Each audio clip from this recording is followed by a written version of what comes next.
आज हम आगे के एमसीक्यू सोल्व करेंगे। Question number 71, the phase of menstrual cycle in humans that last for 7 to 8 days is.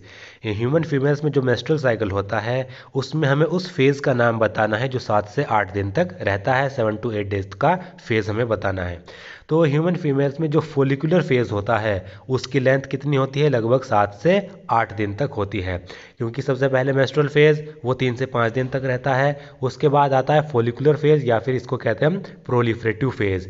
इस फेज़ की लेंथ होती है 7 to 8 days और ये फेज़ जो होता है ये डे 6 से डे 13 तक रहता है। तो इसका करेक्ट आंसर है ए, 71 का ए। जो फोलिकुलर फेज़ होता है या फिर प्रोलिफरेटिव फेज़ होता है मेंस्ट्रुअल साइकिल का, उसकी लेंथ 7 से 8 दिन तक होती है। Question number 72, during proliferative phase, human females में जो प्रोलिफरेटिव फेज़ होता है मेंस्ट्रुअल साइकिल के दौरान, उसके दौरान क्या इवेंट होते हैं ये हमें बताना है। तो जो प्रोलिफरेटिव फेज़ होता है इसमें क्या होता है, जो प्राइमरी फॉलिकल्स है ओरी के अंदर वो ग्रो करके फुली मैच्योर ग्राफियन फॉलिकल में कन्वर्ट हो जाते हैं, और साथ ही साथ जो यूट्रस की एंडोमेट्रियम वॉल होती है वो भी प्रोलिफरेशन से रीजनरेट होती है, और इसके रीजनरेशन को जो स्टिमुलेट करता है वो एस्ट्रोजन करता है। तो प्रोलिफरेटिव फेज के दौरान क्या होगा? Estrogen stimulate proliferation of endometrium of uterine wall. Uterus की जो एंडोमेट्रियम वॉल है उसके प्रोलिफरेशन को एस्ट्रोजन स्टिमुलेट कर देता है और उसका प्रोलिफरेशन होने लगता है, वो रीजनरेट होने लगती है। तो 72 का C is the correct answer. Question number 73, proliferation of endometrium during follicular phase is undertaken by. Follicular phase के दौरान जो एंडोमेट्रियम का प्रोलिफरेशन होता है, प्रोलिफरेशन मतलब दोबारा से ग्रो करना, एंडोमेट्रियम का जो प्रोलिफरेशन होता है वो किसके द्वारा होता है? अभी हमने ऊपर पढ़ा, उसको कौन स्टिमुलेट करता है? एस्ट्रोजन स्टिमुलेट करता है। 72 क्वेश्चन में हमने यही पढ़ा है। तो C is the correct answer. Endometrium के प्रोलिफरेशन को कौन स्टिमुलेट करेगा? एस्ट्रोजन स्टिमुलेट करेगा। Question number 74, in the 28 days human ovarian cycle the ovulation takes place typically on. जो ह्यूमन फीमेल्स में 28 डेज का ओवेरियन साइकिल होता है या फिर कहें मेंस्ट्रुअल साइकिल होता है, इसमें जो ओवुलेशन होगा वो कौन से दिन होगा? वो होता है डे 14th पे। जो मेंस्ट्रुअल साइकिल होता है उसके डे 14th पे जनरली क्या होता है? ओवुलेशन होता है। तो B is the correct answer, day 14th of the cycle. 74 का B is the answer. Question number 75, the time for optimum chances of conception in a women is starting from the day of menstruation. तो अगर हम बात करें human females में, जब menstrual cycle start हो जाता है तो मेंस्ट्रुअल साइकिल के स्टार्ट होने के कौन से दिन वुमेन में कंसेप्शन के चांस सबसे ज़्यादा रहते हैं? तो कंसेप्शन के साथ चांस सबसे ज़्यादा कब रहेंगे? जिस दिन ओवुलेशन होगा, और ओवुलेशन कब होता है? डे 14th पे। तो डे 14th में जो कंसेप्शन के चांस है वुमेन में वो सबसे ज़्यादा रहते हैं। तो 75 का C is the correct answer. तो इसमें एक टर्म आया कंसेप्शन। कंसेप्शन का मतलब होता है फर्टिलाइजेशन के चांस, फर्टिलाइजेशन होना। Question number 76, ovulation in the human female normally takes place during the menstrual cycle. Human female में जो ओवुलेशन होता है वो मेंस्ट्रुअल साइकिल के कौन से फेज के दौरान होता है ये हमें बताना है। तो जो ह्यूमन फीमेल्स में जो ओवुलेशन होता है वो कब होगा? डे 14th पे। और डे 14th किसके बाद आता है? प्रोलिफरेटिव फेज के बाद आता है, यानी फोलिकुलर फेज के बाद आता है। क्योंकि जो फोलिकुलर फेज है जिसको हम प्रोलिफरेटिव फेज भी कहते हैं वो मेंस्ट्रुअल साइकिल में डे 6 से डे 13 तक रहता है। जब यह प्रोलिफरेटिव फेज खत्म हो जाता है तो डे 14th पे क्या होता है? जनरली ओवुलेशन होता है। तो 76 में अगर हम देखें, at the end of the proliferative phase, ovulation human female में नॉर्मली कब होता है? जब प्रोलिफरेटिव फेज खत्म हो जाता है। तो 76 का D is the correct answer. Question number 77, after ovulation Graafian follicle regress into. Ovulation के बाद जो ग्राफियन फॉलिकल होते हैं वो किस चीज़ में कन्वर्ट हो जाते हैं? ओवुलेशन के बाद ग्राफियन फॉलिकल कॉर्पस ल्यूटियम में कन्वर्ट हो जाते हैं। तो 77 का C is the correct answer. Regress का मतलब होता है ट्रांसफॉर्म होना, बदलना। तो 77 का सी, ओवुलेशन के बाद ग्राफियन फॉलिकल कॉर्पस ल्यूटियम में ट्रांसफॉर्म हो जाते हैं।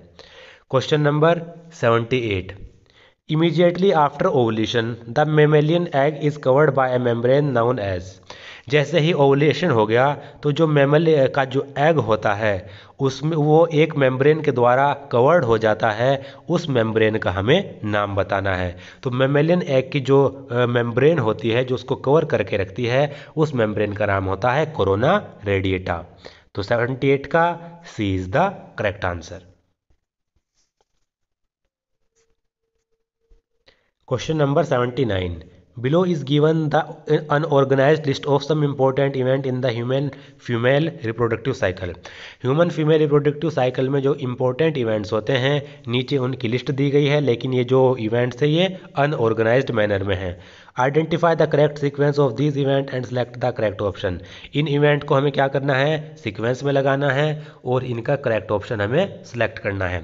तो सबसे पहले देखिए secretion of FSH, growth of corpus luteum, growth of follicle, ovulation और sudden increase in the levels of LH। तो आप अगर इनमें गौर से देखें तो सबसे पहले क्या होगा, यहाँ पर आप देख सकते हैं इन पांचों में जो इवेंट हैं सबसे पहले फॉलिकल की ग्रोथ होगी। फॉलिकल की ग्रोथ को और फॉलिकल की ग्रोथ के लिए क्या जरूरी है, FSH जरूरी है। तो इससे पहले भी ग्रोथ ऑफ द फॉलिकल से पहले भी क्या आएगा, सेक्रेशन ऑफ FSH। तो पहले नंबर पर क्या होगा, FSH का सेक्रेशन यानी फर्स्ट। तो ये दोनों तो कट हो गए क्योंकि पहले नंबर पर क्या आ रहा है, फर्स्ट आ रहा है। अब जैसे ही FSH का सेक्रेशन होगा तो फिर क्या होगा, फॉलिकल ग्रोथ करेंगे। फॉलिकल ग्रोथ करेंगे तो थर्ड दूसरे नंबर पर आएगा, तो ये भी कट हो गया, थर्ड दूसरे नंबर पर। और जब यहाँ पर फॉलिकल ग्रो कर जाएंगे तो उसके बाद क्या होगा, उसके बाद LH के लेवल में क्या होगा, इंक्रीज होगा। जो LH है ल्यूटिनाइजिंग हार्मोन है वो क्या होगा, अपने पीक लेवल पर जाएगा। तो उसके बाद sudden increase in the level of LH। और जैसे ही LH अपने पीक लेवल पर गया उसके बाद डे 14 पे क्या होगा, ओवुलेशन हो जाएगा। तो उसके बाद आएगा ओवुलेशन फोर्थ पार्ट। और जब ओवुलेशन हो गया उसके बाद क्या हो जाएगा, जो ग्रेफिन फॉलिकल है उसके रिमेनिंग पार्ट वो किस में कन्वर्ट हो जाएंगे, वो कॉर्पस ल्यूटियम में कन्वर्ट हो जाएंगे। तो सेकंड इसमें सबसे लास्ट में। तो सबसे पहले फर्स्ट सेक्रेशन ऑफ FSH, फिर थर्ड यानी फॉलिकल ग्रोथ करेंगे, उसके बाद sudden increase in the level of LH, उसके बाद ओवुलेशन और उसके बाद ग्रोथ ऑफ कॉर्पस ल्यूटियम। तो इनका ऑर्डर ये होगा D। 79 का D is the correct answer. Question number 80 है, विच one of the following is the correct matching of the event occurring during menstrual cycle. यहाँ पर इवेंट दिए गए हैं और इन इवेंट में क्या होता है यहाँ पर ये दिया गया है। तो हमें बताना है इन चार ऑप्शन में से कौन सी करेक्ट मैचिंग है। तो पहला देखिए, पहला फेज यहाँ पर दिया गया है प्रोलिफरेटिव फेज। प्रोलिफरेटिव फेज में rapid regeneration of myometrium and maturation of Graafian follicle. क्या प्रोलिफरेटिव फेज में जो मायोमेट्रियम है उसका रैपिड रीजनरेशन होता है, ये बिल्कुल गलत है, गलत मैच है। क्योंकि प्रोलिफरेटिव फेज में क्या होता है, मायोमेट्रियम नहीं बल्कि एंडोमेट्रियम, यूट्रस की जो एंडोमेट्रियम लाइनिंग होती है उसका रीजनरेशन होता है और ग्राफियन फॉलिकल मैच्योर होता है। तो मायोमेट्रियम नहीं, यहाँ पर क्या होना चाहिए था, एंडोमेट्रियम। तो ये तो गलत मैच है। दूसरा है इसमें secretary phase, development of corpus luteum and increase secretion of progesterone. Secretary phase के दौरान, सेक्रेटरी फेज में क्या होता है, कॉर्पस ल्यूटियम डेवलपमेंट होती है, कॉर्पस ल्यूटियम का डेवलपमेंट होगा, ग्राफियन फॉलिकल ट्रांसफॉर्म हो जाएगा कॉर्पस ल्यूटियम में और प्रोजेस्टेरोन का सिक्रेशन इंक्रीज हो जाएगा। बिल्कुल सही है, क्योंकि क्या होता है यहाँ पर जो ग्राफियन फॉलिकल है वो कॉर्पस ल्यूटियम में ट्रांसफॉर्म हो जाती है सेक्रेटरी फेज के दौरान। और इसमें क्या होता है, फिर इसमें जो कॉर्पस ल्यूटियम है वो लार्ज अमाउंट ऑफ प्रोजेस्टेरोन को क्या करता है, सिक्रेट करता है। अब जब corpus luteum large amount of progesterone hormone secrete करेगा तो उसका लेवल तो इंक्रीज होगा। तो बी बिल्कुल सही है, करेक्ट मैचिंग है। अब देखें C, menstrual breakdown of myometrium and ovum not fertilize. Menstruation के दौरान मायोमेट्रियम का ब्रेकडाउन होता है, नहीं, एंडोमेट्रियम का ब्रेकडाउन होता है। Ovulation, LH and FSH attain peak level and sharp fall in the secretion of progesterone. क्या ओवुलेशन के दौरान LH और FSH पीक लेवल अटेन कर लेते हैं और प्रोजेस्टेरोन हार्मोन के सेक्रेशन में बहुत ज़्यादा फॉल होता है। तो ये भी गलत मैचिंग है, क्योंकि ओवुलेशन के दौरान प्रोजेस्टेरोन फॉल नहीं होता, बल्कि जितना शुरुआत से मेस्ट्रुएशन फेज से जितना उसका लेवल होता है उतना ही रहता है। उसके बाद वो सेक्रेटरी फेज में इंक्रीज होता है प्रोजेस्टेरोन हार्मोन, फिर उसके बाद फॉल होता है। तो ये भी गलत मैचिंग है। तो इसमें सिर्फ करेक्ट मैचिंग क्या है, बी। तो 80 जो हमारा 80 क्वेश्चन है इसका B is the correct answer. Question number 81, which one of the following event is correctly match with the time period in a normal menstrual cycle. इनमें से हमें बताना है कौन सा इवेंट करेक्टली मैच किया गया है। यहाँ पर इवेंट दिया गया है और उसकी टाइमिंग भी दी गई है कि कितने टाइम पीरियड में वो होता है इवेंट। तो पहला देखें, release of egg 5th day. क्या एग 5th डे में रिलीज होता है? बिल्कुल नहीं, 14th डे में होता है, तो गलत। अगर हम देखें एंडोमेट्रियम रीजनरेट 5 to 10 डे, जो एंडोमेट्रियम है वो रीजनरेट होने के लिए 5 से 10 दिन लेती है, बिल्कुल सही है। तो और यही इसका आंसर है। Endometrium secret nutrient for implantation 11 to 18 days, जो एंडोमेट्रियम है वो इम्प्लांटेशन के लिए 11 से 18 दिन में न्यूट्रिएंट को सीक्रेट करती है, गलत है। Rise in progesterone level 1 to 15 days, जो प्रोजेस्टेरोन लेवल है उसका उसमें राइज 1 से 15 दिन के बीच में होता है, ये भी गलत है, क्योंकि 1 से 15 दिन तक तो उसका सेम लेवल रहता है, फिर 15 दिन के बाद उसमें एकदम से उछाल आता है, इंक्रीज लेवल होता है।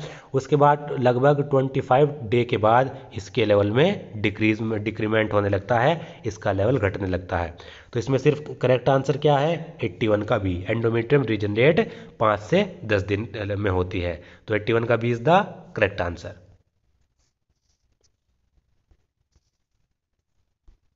Question number 82, a regular cycling women is not menstruating, which one of the following is the most likely root cause of this. एक वुमेन है जिसमें रेगुलर मेंस्ट्रुअल साइकिल होता है, लेकिन अब उसमें मेंस्ट्रुअल साइकिल नहीं हो रहा। तो इनमें से हमें बताना है जो मेंस्ट्रुअल साइकिल रुक गया, स्टॉप हो गया, इसका सबसे ज़्यादा इंपॉर्टेंट कारण क्या होता है। तो ह्यूमन फीमेल में मेंस्ट्रुअल साइकिल कब रुकता है, जब फर्टिलाइजेशन हो जाता है। तो जब वो प्रेग्नेंट हो जाती है यानी ओवम का फर्टिलाइजेशन हो जाता है। तो इसमें हम देखें D, fertilization of the ovum. अगर ओवम फर्टिलाइज हो गया तो मेंस्ट्रुअल साइकिल स्टॉप हो जाता है। तो इसका सबसे रूट कोज क्या है, सबसे मेन कारण क्या है, ओवम का फर्टिलाइजेशन होना। तो 82 का D is the correct answer. Question number 83, read the following statement about menstrual cycle and select 2 correct statement. हमें क्या करना है, 4 स्टेटमेंट दिए गए हैं, इनको पढ़ना है और इनमें से 2 करेक्ट स्टेटमेंट को हमें आइडेंटिफाई करना है। 2 करेक्ट स्टेटमेंट कौन से हैं। पहला, लैक ऑफ मेंस्ट्रुएशन में भी इंडिकेटिव ऑफ प्रेगनेंसी। जैसा कि मैंने ऊपर क्वेश्चन में बताया, अगर मेंस्ट्रुअल साइकिल स्टॉप हो गया है किसी फीमेल में तो ये प्रेगनेंसी का इंडिकेटिव हो सकता है कि वो ह्यूमन फीमेल प्रेग्नेंट हो गई हो, बिल्कुल सही है, it is correct. The changes in the ovary and the uterus are induced by changes in the level of ovarian hormones only. Ovary और यूट्रस के अंदर जो चेंजेस आते हैं उनको कौन चेंज करता है, उनको सिर्फ ओवेरियन हार्मोन्स ही उनके चेंज को इंड्यूस करते हैं। तो ये बिल्कुल गलत है। ऐसा इसलिए क्योंकि ओवरी और यूट्रस के अंदर जो चेंज आते हैं उनको ovarian hormone plus pituitary hormones दोनों ही उन चेंजेस को इंड्यूस करते हैं। तो यहाँ पर ओवेरियन हार्मोन्स और पिट्यूटरी हार्मोन्स दोनों होने चाहिए थे, सिर्फ ओवेरियन हार्मोन नहीं करता बल्कि पिट्यूटरी हार्मोन भी इंड्यूस करता है, तो ये तो गलत हो गया। Third, LH search induces ovulation.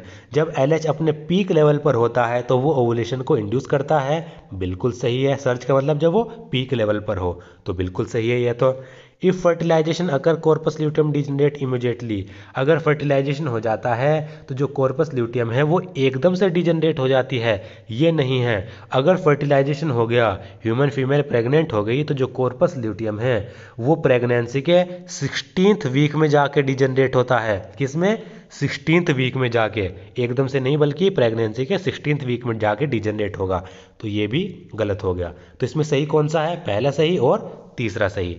तो first and third is the correct answer. तो 83 का C is the correct option. Question number 84, if mammalian ovum fails to get fertilize which one of the following is unlikely. अगर mammalian ovum fertilize ना हो तो इनमें से कौन सा इवेंट नहीं होगा। अनलाइकली का मतलब इनमें से कौन सा इवेंट नहीं होगा। Corpus luteum will disintegrate, corpus luteum disintegrate हो जाएगी,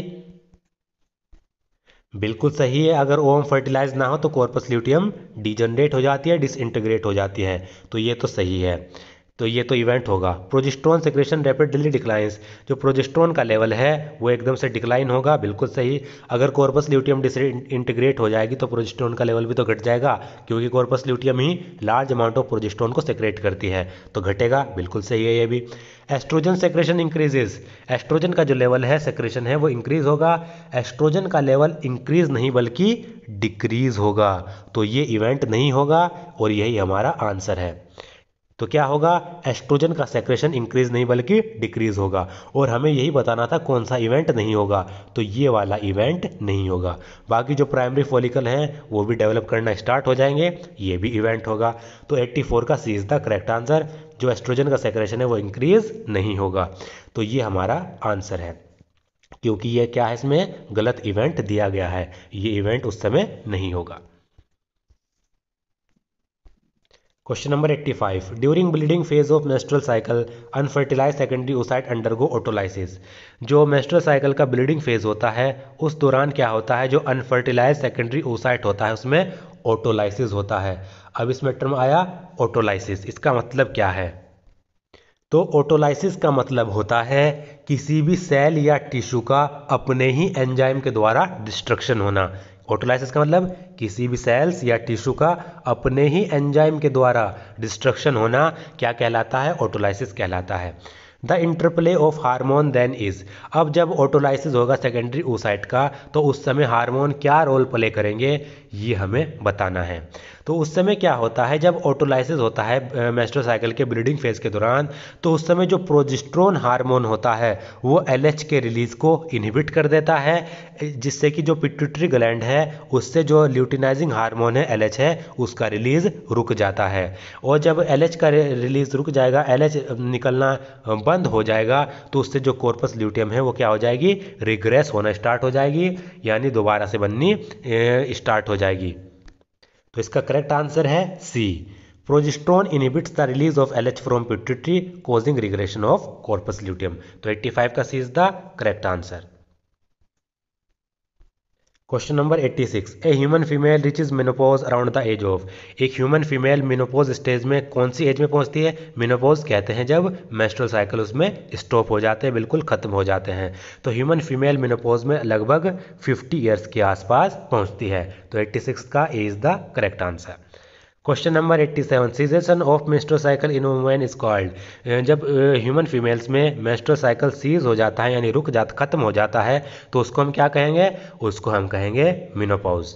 तो 87 का C is the correct answer. Question number 88, name the hormone that has no role in menstruation. हमें उस हार्मोन का नाम बताना है जो मेंस्ट्रुअल साइकिल में कोई भी रोल प्ले नहीं करता। LH करता है, FSH भी करता है, एस्ट्राडाइओल भी मेंस्ट्रुअल साइकिल में रोल प्ले करता है, एड्रेनालिन हार्मोन कोई भी रोल मेंस्ट्रुअल साइकिल में प्ले नहीं करता। तो 88 का D is the correct answer.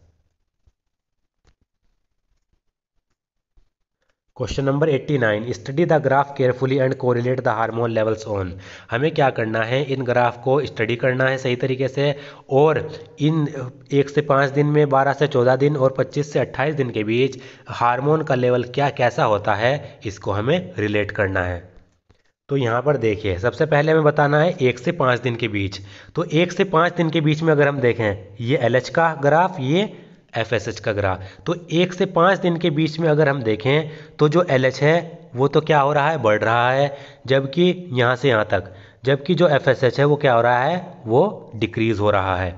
तो 1 से 5 दिन के बीच में क्या होता है, LH इंक्रीज होता है। यहाँ पर लिख देता हूँ मैं, फर्स्ट LH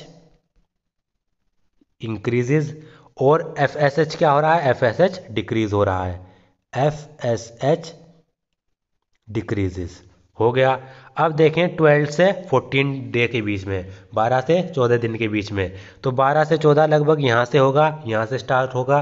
12 से 14 दिन के बीच में क्या हो रहा है, जो LH है उसका लेवल भी बढ़ रहा है, और जो FSH है, ये वाला ग्राफ आप देखें तो उसका लेवल भी यहाँ पर इंक्रीज हो रहा है। तो सेकंड में क्या होगा, सेकंड में LH भी इंक्रीज होगा, FSH भी इंक्रीज होगा, दोनों के लेवल बढ़ेंगे। अब अगर हम थर्ड में देखें 25 से 28 दिन के बीच में, यानी यहाँ से लेकर यहाँ तक, तो 25 से 28 दिन के बीच में क्या हो रहा है, आप अगर देखें जो LH है उसका ग्राफ नीचे की ओर आ रहा है, ये वाला ग्राफ यहाँ से नीचे की ओर आ रहा है, तो LH तो क्या हो रहा है, डिक्रीज हो रहा है। अगर हम बात करें इसकी FSH की, तो उसका ग्राफ भी थोड़ा सा डिप हो रहा है, थोड़ा सा नीचे की ओर आ रहा है। तो 25 से 28 दिन के बीच में क्या होता है, 25 से 28 दिन के बीच FSH ये भी घटेगा और जो LH है वो भी घटेगा, दोनों ही डिक्रीज होंगे। तो यहाँ पर हम इनको ऑप्शन को मैच कर लेते हैं। तो ऑप्शन देखिए, ऑप्शन नंबर सी में देखिए, अगर हम फर्स्ट की बात करें ए ऑप्शन में LH डिक्रीजेज, LH डिक्रीज नहीं बल्कि इंक्रीज हो रहा है, तो ये तो पहले से ही गलत हो गया। LH इंक्रीजेज बिल्कुल सही, FSH डिक्रीजेज तो पहला तो सही है इसमें बी में। LH डिक्रीजेज, LH डिक्रीज नहीं सेकंड में बल्कि इंक्रीज हो रहा है, तो ये ऑप्शन भी गलत हो गया। अगर हम सी ऑप्शन देखें, सी के फर्स्ट में LH इंक्रीजेज बिल्कुल सही, FSH डिक्रीजेज बिल्कुल सही। सेकंड में देखें LH पीक लेवल पर, LH पीक लेवल पर है बिल्कुल सबसे ऊपर है, और FSH भी पीक लेवल पर है बिल्कुल सही। FSH decreases, LH decreases, both FSH and LH decreases, बिल्कुल दोनों घट रहे हैं, ये देखिए दोनों घट रहे हैं, तो C is the correct answer. इसमें आया LH पीक लेवल पर और FSH पीक लेवल पर, ये भी मैं आपको दिखा देता हूँ। यहाँ पर 12 से 14 दिन के बीच, यानी यहाँ से यहाँ तक के बीच में क्या होता है, जो LH है वो भी पीक लेवल पर चला जाता है, ये देखिए इसका हाईएस्ट लेवल, और जो FSH है वो भी 14th डे के आसपास बिल्कुल पीक लेवल पर होता है। तो हमारा क्या है, ये सी इज द करेक्ट आंसर। 1 से 5 दिन के बीच में LH बढ़ता है और FSH घटता है। 12 से 14 दिन के बीच में LH पीक लेवल पर और FSH पीक लेवल पर। 25 से 28 दिन में FSH और LH दोनों ही डिक्रीज होते हैं। तो 89 का C is the correct answer. Question number 90, the given figure shows schematic representation of a menstrual cycle in human female. ये नीचे फिगर दी गई है, इसमें ह्यूमन फीमेल में जो मेंस्ट्रुअल साइकिल होता है उसकी एक रिप्रेजेंटेशन दी गई है। Identify the 3 phases ABC of menstrual cycle. तो हमें इसमें क्या करना है, मेंस्ट्रुअल साइकिल के ABC पार्ट को आइडेंटिफाई करना है कि ये कौन से फेज है। सबसे पहले अगर हम देखें, जब मेंस्ट्रुअल साइकिल स्टार्ट होता है डे 1 से डे 5 तक, तो उस समय कौन सा फेज होता है, उस समय होता है मेंस्ट्रुअल फेज। तो बी हमारा क्या हो गया, मेंस्ट्रुएशन फेज। बी हमारा मेंस्ट्रुएशन फेज हो गया, बी तो आइडेंटिफाई कर लिया। और मेंस्ट्रुएशन फेज के बाद क्या आता है, डे 6 से डे 13 तक आता है प्रोलिफरेटिव फेज। तो सी हो गया प्रोलिफरेटिव।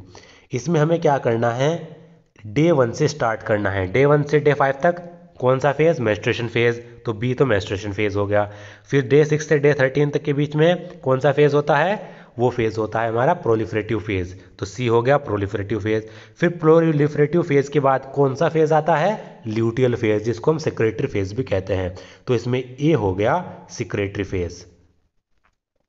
तो ए सेक्रेटरी, बी मेंस्ट्रुएशन फेज, सी प्रोलिफरेटिव। तो अगर हम इसको यहाँ पर मैच करें तो देखिए ए में सेक्रेटरी फेज कहाँ पर है, सिर्फ सी में, बाकी में सेक्रेटरी फेज कहीं पर भी नहीं है। तो C is the correct answer. A secretory phase, B menstrual phase और सी प्रोलिफरेटिव फेज। तो 90 का C is the correct answer. Question number 91, some important event that occur during the menstrual cycle are given below. कुछ important event जो menstrual cycle के दौरान होते हैं वो नीचे दिए गए हैं। इन इवेंट्स को हमें प्रॉपर सीक्वेंस में अरेंज करना है और करेक्ट ऑप्शन को सिलेक्ट करना है। तो ये दिए गए हैं, एंडोमेट्रियम वॉल का प्रोलिफरेशन, LH सर्ज, एस्ट्रोजन का सेक्रेशन, प्रोजेस्टेरोन का सेक्रेशन, फिर ओवुलेशन, उसके बाद यहाँ पर दिया गया है कॉर्पस ल्यूटियम की ग्रोथ, उसके बाद दिया गया है कॉर्पस ल्यूटियम का डीजनरेशन और फिर मेंस्ट्रुएशन। तो इनको हमें अरेंज करना है सही तरीके से। तो इनमें अगर हम देखें, सबसे पहले क्या आएगा, सबसे पहले आएगा एस्ट्रोजन का सेक्रेशन, ये आएगा हमारा फर्स्ट नंबर पर। थर्ड पार्ट क्या आ जाएगा, फर्स्ट नंबर पर। बाकी ये सारे देखिए यहाँ पर गलत हो गए। तो इनमें क्या होगा, B is the correct answer. सबसे पहले एस्ट्रोजन का सेक्रेशन, उसके बाद क्या होगा, एंडोमेट्रियम वॉल प्रोलिफरेट होगी, उसके बाद LH सर्ज, LH सर्ज मतलब जो ल्यूटिनाइजिंग हार्मोन है वो पीक लेवल पर होगा। LH सर्ज अगर हो गया तो उसके बाद क्या होगा, ओवुलेशन होगा, तो उसका अगला नंबर होगा 5th। ओवुलेशन जैसे ही हो गया तो उसके बाद होगा कॉर्पस ल्यूटियम की ग्रोथ। इसमें कॉर्पस ल्यूटियम की जब इसमें ग्रोथ हो जाएगी तो कॉर्पस ल्यूटियम क्या करेगा, प्रोजेस्टेरोन हार्मोन को सिक्रेट करेगा। तो फोर्थ इसके अगले पार्ट पर आएगा। फोर्थ आ गया, उसके बाद आएगा कॉर्पस ल्यूटियम डीजनरेट होगी अगर फर्टिलाइजेशन ना हुआ, और उसके बाद मेंस्ट्रुअल साइकिल दोबारा से स्टार्ट हो जाएगा। तो इसमें B is the correct answer. एक बार फिर से बता देता हूँ। पहले नंबर पर सेक्रेशन ऑफ एस्ट्रोजन, उसके बाद एस्ट्रोजन जब सेक्रेट होगा तो एंडोमेट्रियम वॉल प्रोलिफरेट होगी। एंडोमेट्रियम वॉल अगर प्रोलिफरेट होगी उसके बाद एलएच सर्ज होगा, यानी ल्यूटिनाइजिंग हार्मोन पीक लेवल पर होगा। एलएच सर्ज जब आ जाएगा तो उसके बाद ओवुलेशन होगा। ओवुलेशन जब हो जाएगा तो कॉर्पस ल्यूटियम की ग्रोथ होगी। ग्राफियन फॉलिकल किस में कन्वर्ट होंगे, कॉर्पस ल्यूटियम में हो गए। उसके बाद कॉर्पस ल्यूटियम प्रोजेस्टेरोन हार्मोन को लार्ज अमाउंट में सिक्रेट करेगा, और उसके बाद क्या होगी, कॉर्पस ल्यूटियम डिजनरेट होगी, और उसके बाद अगला मेंस्ट्रुअल साइकिल फिर से स्टार्ट हो जाएगा। तो 91 का B is the correct option. यही इसका सीक्वेंस है, ये आपको याद रखना है। 92 question, withdrawal of which of the following hormone is the immediate cause of menstruation. कौन से हार्मोन का विड्रॉल क्या करता है, मेंस्ट्रुअल साइकिल को एकदम से कॉज करता है। तो ये कौन सा है, प्रोजेस्टेरोन हार्मोन। 92 का A is the correct answer. अब ऐसा क्यों, ऐसा इसलिए क्योंकि प्रोजेस्टेरोन का काम क्या होता है, प्रोजेस्टेरोन का काम होता है यूट्रस की एंडोमेट्रियम वॉल का मेंटेनेंस, यूट्रस की एंडोमेट्रियम वॉल का मेंटेनेंस। अगर क्या हो, जो प्रोजेस्टेरोन हार्मोन है उसको विदड्रॉ कर लिया जाए, प्रोजेस्टेरोन हार्मोन को ह्यूमन फीमेल से बिल्कुल ख़त्म कर दिया जाए, बिल्कुल निकाल दिया जाए, तो क्या होगा, जो यूट्रस की एंडोमेट्रियम वॉल है उसका मेंटेनेंस नहीं हो पाएगा। उसका मेंटेनेंस नहीं हो पाएगा तो उसका ब्रेकडाउन हो जाएगा। उसका ब्रेकडाउन हो जाएगा तो एकदम से मेंस्ट्रुअल साइकिल स्टार्ट हो जाएगा। तो progesterone hormone is the correct answer. Question number 93, for human female which of the following is incorrect. Human female के लिए कौन सा ऑप्शन इसमें से इनकरेक्ट है। Menstrual cycle takes 28 days on an average, बिल्कुल सही है। Menopause occurs at 45 to 55 years of age, 45 से 55 साल के बीच, बिल्कुल सही है। The egg release during pregnancy die, pregnancy के दौरान जो एग रिलीज होते हैं वो डाई हो खत्म हो जाते हैं, बिल्कुल, ये बिल्कुल गलत है, इनकरेक्ट ऑप्शन है। तो 93 का सी, यही हमें देखना था। Menstruation takes 4 days on an average, menstrual cycle लगभग जो है एवरेज जो मेंस्ट्रुएशन पीरियड होता है वो चार दिन तक होता है ह्यूमन फीमेल्स में एवरेज, ये भी बिल्कुल सही है। तो इसमें इनकरेक्ट ऑप्शन क्या है, 93 का C, C is the incorrect option, और सी ही हमारा आंसर है। Question number 94, at menopause there is rise in urinary excretion of. Menopause के दौरान यूरिनरी एक्सक्रीशन सबसे ज़्यादा किसका होता है। तो मिनोपोज के दौरान यूरिन के द्वारा एक्सक्रीशन सबसे ज़्यादा FSH का होता है। अब ऐसा क्यों, ऐसा इसलिए क्योंकि मिनोपोज के दौरान क्या होता है, मेंस्ट्रुअल साइकिल तो खत्म हो जाता है, तो जो एस्ट्रोजन का जो लेवल है, एस्ट्रोजन का जो लेवल है बॉडी में वो डिक्रीज हो जाता है, जिससे क्या होगा, जो एस्ट्रोजन है वो क्या करता है, FSH और ल्यूटिनाइजिंग LH, FSH और LH का जो सिक्रेशन है उसके प्रोडक्शन को वो इनहिबिट नहीं कर पाता। अब जब एस्ट्रोजन का लेवल घट गया, FSH और LH का प्रोडक्शन इनहिबिट नहीं हो पा रहा, तो जो FSH है उसका लेवल बॉडी के अंदर बहुत ज़्यादा बढ़ जाता है, जिससे कि क्या होगा, जो FSH है वो यूरिन के द्वारा एक्सक्रीशन उसका होने लगता है। तो इसका करेक्ट आंसर क्या है, FSH, 94 का ए। इसका मैं आपको रीज़न भी बता चुका, एक बार फिर से रीज़न बता देता हूँ। ऐसा इसलिए क्योंकि मेनोपॉज के दौरान एस्ट्रोजन का लेवल क्या हो जाता है, एस्ट्रोजन का लेवल डिक्रीज हो जाता है। तो बॉडी के अंदर जब एस्ट्रोजन की मात्रा घट गई तो उससे क्या होगा, जो FSH और LH का जो प्रोडक्शन है बॉडी के अंदर वो बढ़ जाता है, क्योंकि एस्ट्रोजन तो अब रहा नहीं। तो एस्ट्रोजन क्या करता है, FSH और LH के जो प्रोडक्शन को इनहिबिट नहीं कर पाता, क्योंकि एस्ट्रोजन का लेवल डिक्रीज हो गया तो ये बॉडी के अंदर FSH और LH के प्रोडक्शन को इनहिबिट नहीं कर पाएगा, उनके प्रोडक्शन को रोक नहीं पाएगा, जिससे FSH और LH बॉडी के अंदर बहुत ज़्यादा मात्रा में प्रोड्यूस हो जाते हैं। जब ये बॉडी के अंदर बहुत ज़्यादा मात्रा में प्रोड्यूस हो जाते हैं तो ये यूरिन के द्वारा एक्सक्रीट होने लगते हैं। तो FSH is the correct answer. Question number 95, which of the following statement concerning menopause is correct. इनमें से कौन सा स्टेटमेंट मेनोपॉज के बारे में सही है। Menopause occurs because all of the female follicle become hormone producing corpus luteum at once. Menopause इसलिए होता है क्योंकि जितने भी फीमेल के जो फॉलिकल्स होते हैं वो क्या हो जाते हैं, वो हार्मोन प्रोड्यूसिंग कॉर्पस ल्यूटियम में कन्वर्ट हो जाते हैं एकदम से। ऐसा नहीं होता, ये गलत है। Menopausal symptom are a result of decrease in the production of FSH and LH। Menopausal system क्यों होते हैं? क्योंकि FSH और LH के प्रोडक्शन में कमी आ जाती है। ये भी गलत है, क्योंकि मिनोपोज के दौरान तो FSH और LH और ज़्यादा मात्रा में प्रोड्यूस होते हैं, तो ये भी गलत ऑप्शन है। Menopause occur due to decline in estrogen and progesterone level. Menopause इसलिए होता है क्योंकि बॉडी के अंदर एस्ट्रोजन और प्रोजेस्टेरोन की मात्रा घट जाती है, डिक्रीज हो जाती है, और यही इसका कारण भी होता है। ह्यूमन फीमेल्स में मिनोपोज क्यों होगा? क्योंकि उनकी बॉडी के अंदर एस्ट्रोजन और प्रोजेस्टेरोन की मात्रा डिक्रीज होने लगती है, इसके कारण मिनोपोज उनमें होता है। तो 95 का C is the correct answer.